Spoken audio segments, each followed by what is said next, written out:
read Bambi. The prince is born.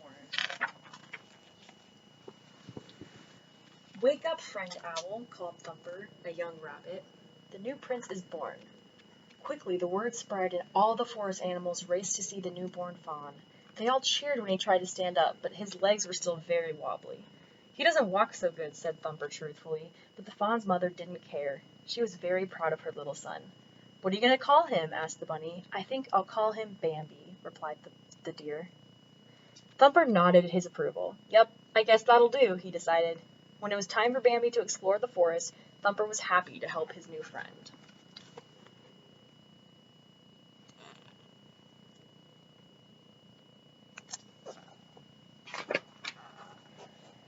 They hopped through a hollow log and over a fallen tree.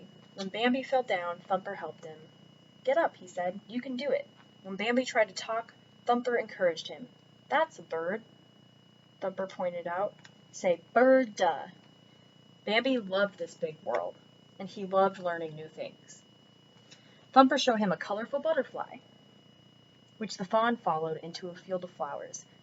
Butterfly? He asked, but Thumper explained that they were flowers. He showed Bambi how to smell their beautiful fragrance.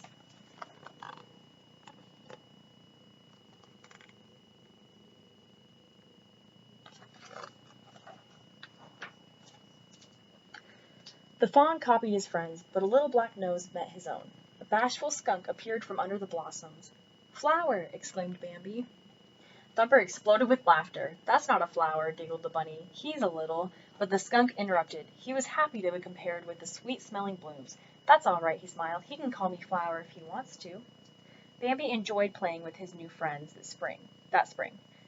Then one day, Bambi's mother led him to the meadow. The water in the stream fascinated him. As he looked at his reflection, another face appeared beside him.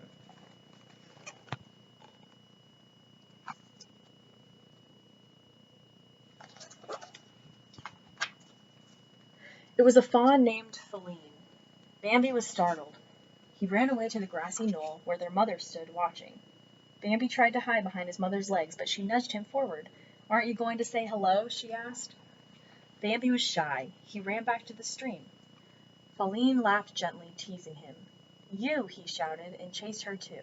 It was fun running with Feline. Soon Bambi saw great deer bounding through the grass. They were strong and fast. Bambi followed them. He liked prancing around, holding his head high as if it had antlers like the stags.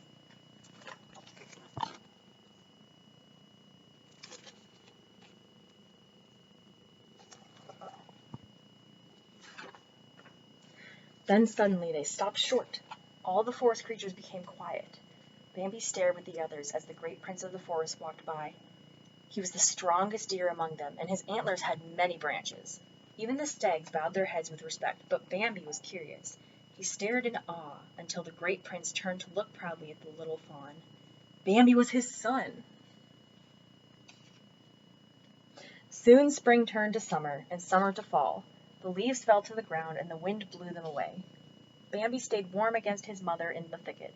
Then one morning he awoke to find the world had changed. Mother, what's all this white stuff? Bambi asked.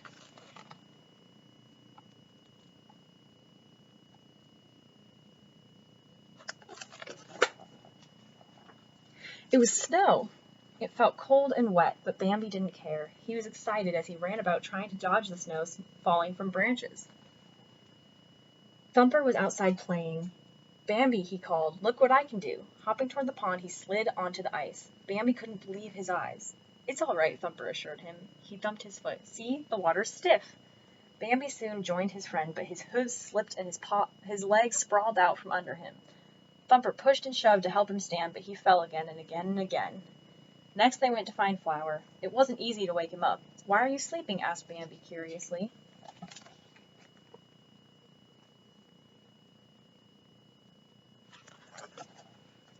All of us flowers sleep in the winter, he giggled, and he closed his eyes again.